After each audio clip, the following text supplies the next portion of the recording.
નમસ્કાર વિદ્યાર્થી મિત્રો, હું વિપુલ સર આપ સૌનું હાર્દિક સ્વાગત કરું છું આજના વિડીયો લેક્ચરની અંદર. આજે આપણે શીખીશું active passive of simple present tense, સાદા વર્તમાન કાળનું એક્ટિવ પેસિવ. હવે આગળ વધી એની પહેલાં જોઈ લઈએ કે ટોટલ 12 કાળ હોય છે, એમાંથી ફક્ત 8 કાળનું જ પેસિવ થાય છે. 3 સિમ્પલ, 2 કન્ટિન્યુઅસ અને 3 પરફેક્ટ ટેન્સનું જ એક્ટિવમાંથી પેસિવ થાય છે. જ્યાં એમ લખેલું છે નો પેસિવ, તે કાળનું પેસિવ થતું નથી. હવે આપણે સિમ્પલ પ્રેઝન્ટ ટેન્સથી શરૂઆત કરીએ. સબ્જેક્ટ, વર્બ અને ઓબ્જેક્ટ જે એની સ્ટ્રક્ચર છે એક્ટિવ વોઇસની, એમાંથી પેસિવ કરશું એટલે object, M is R, V3 અને પછી સબ્જેક્ટ આવી જશે. હવે નીચેનું ટેબલ પણ તમે ખાસ યાદ રાખજો. આઈ નું બાય મી કરવાનું છે. વી હોય તો બાય અસ, યુ હોય તો બાય યુ, ધે હોય તો બાય ધેમ, હી હોય તો બાય હિમ, શી હોય તો બાય હર અને ઈટ હોય તો બાય ઈટ. આટલું તમે યાદ રાખશો એટલે હવે બધું આવશે. હવે મેં અહીંયા વાક્ય આપેલું છે, વી પ્લે ક્રિકેટ ડેઇલી. અમે રોજ ક્રિકેટ રમીએ છીએ. પેસિવ કરશું એટલે એનું ગુજરાતી એવું થશે, અમારા દ્વારા રોજ ક્રિકેટ રમાય છે. તો હવે આપણે ઇંગ્લિશમાં પેસિવ કરીએ. હવે ક્રિકેટને આપણે આગળ લેવાનું છે. ક્રિકેટ આગળ આવશે. ઓબ્જેક્ટ, જેમ અર્જુનને માછલીની આંખ દેખાતી હતી, બરાબર, એવી રીતે તમને પણ ઓબ્જેક્ટ દેખાવું જોઈએ. અને ઓબ્જેક્ટ એક વચન હોય તો ઇઝ મૂકવાનું, ઓબ્જેક્ટ બહુવચન હોય તો આર મૂકવાનું. આટલું યાદ રહી ગયું. હવે ક્રિકેટ એક વચન છે એટલે ઇઝ, ક્રિકેટ ઇઝ. હવે ક્રિયાપદનું ભૂતકૃદંત એટલે કે પ્લેડ. Cricket is played. હવે વીનું થઈ જશે બાય અસ અને છેલ્લે ડેઇલી. ક્લિયર? તો આ રીતે આપણે આગળ વધવાનું છે. હવે બીજું વાક્ય, my grandfather reads A newspaper daily. તો હવે આ ન્યૂઝપેપર આગળ આવશે. ન્યૂઝપેપર એક વચન કહેવાય એટલે is. A newspaper is read by my grandfather daily. જરૂર પડે તો નીચે ગુજરાતી પણ આપેલું છે, સમજતા જાજો. હવે Ravi sings songs in the evening. હવે સોંગ્સ બહુવચન છે, સોંગ્સ આગળ આવશે એટલે આર આવશે. Songs are sung by Ravi in the evening. બહુ સિમ્પલ છે. બધાય ક્રિયાપદનું ભૂતકૃદંત, પાસ્ટ પાર્ટિસિપલનું રૂપ આમાં વાપરવાનું થશે. હવે ચોથું વાક્ય, Rajan Suraj play chess in the evening. હવે ચેસને આગળ લઈ આવવાની છે.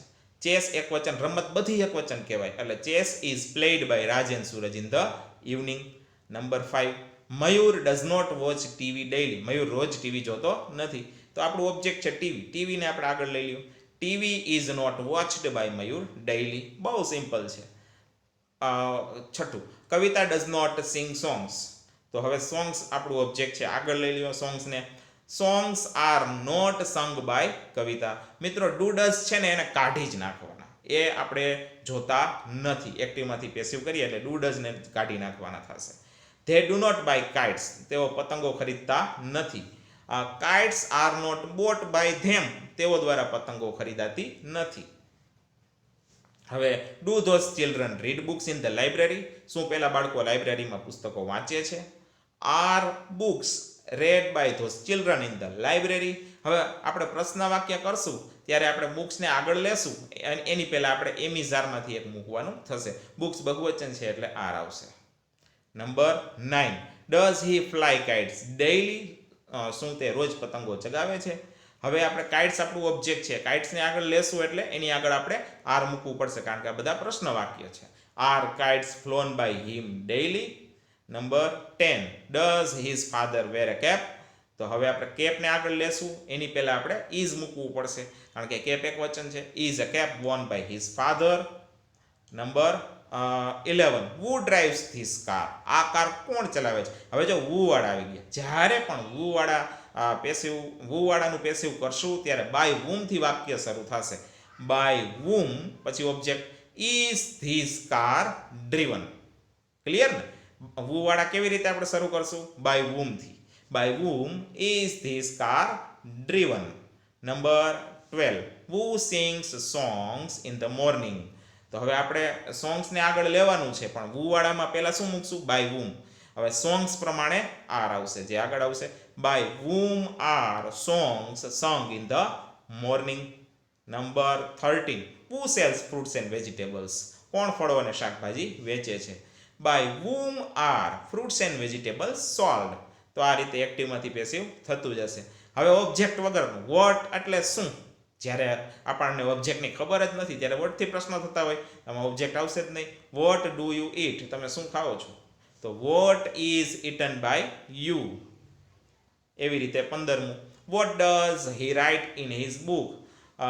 તે તેની બુકમાં શું લખે છે? What is written by him in his book. Number 16, when does Ravi write answers? રવિ જવાબો ક્યારે લખે છે? When are answers written by Ravi. હવે number 17, when does he read a novel daily? તે રોજ ક્યારે નવલકથા વાંચે છે? When is a novel read by him daily? Novel એક વચન છે એટલે આપણે ઇઝનો ઉપયોગ કરશું. હવે એવી રીતે 18મું, why do you speak English? તમે શા માટે ઇંગ્લિશ બોલો છો? તો why is English spoken by you. હવે why does Mayur play tennis? તો ટેનિસને આપણે આગળ લેશું. Why is tennis played by Mayur. Number 20, where do the students play cricket daily? તો ક્રિકેટને આગળ લેશું તો where is cricket played by the students daily. હવે 21મું, which grammar book do you use? હવે અહીંયા હું તમને અટકાવું છું. 21 થી 25 બધા એક સરખા આવશે. જ્યાં સુધી ડુ ડઝ ન આવે ને ત્યાં સુધી ઉપરનું જ વાક્ય નીચે મૂકી દેવાનું, એક્ટિવનું જ પેસિવમાં મૂકી દેવાનું. જોવો તમે જવાબ. Which grammar book? હવે બુક એક વચન છે એટલે ઈઝ આવશે. Which grammar book is used? યુઝનું શું થઈ ગયું? Used by you. આ રીતે 22મું જોઈ. Which game do they play in the evening? તેઓ સાંજે કઈ રમત રમે છે? તો which game is played by them in the evening. છે ને સેલ? હવે હાઉ મેની વાળું પણ એ જ રીતે. How many pens do you use every day? તો how many pens are used by you every day. Number 24, how many clothes do you buy every month? તો એમાં પણ એ જ રીતે how many clothes are bought, બાયનું થઈ ગયું bought, by you every month. અને last of the list, how much water do you drink daily? તમે રોજ કેટલું પાણી પીવો છો? તો how much water is drunk by you daily. તો આ રીતે આપણે 25 વાક્યનો અભ્યાસ કર્યો અને ટેસ્ટમાં હું તમને 5 વાક્ય આપું છું. 5 સાચા જવાબ પડશે જ એવી આશા રાખું છું. અને આ છે એના જવાબ, જાતે ચેક કરી લેજો. Thank you very much for watching full video. Please like, share and subscribe.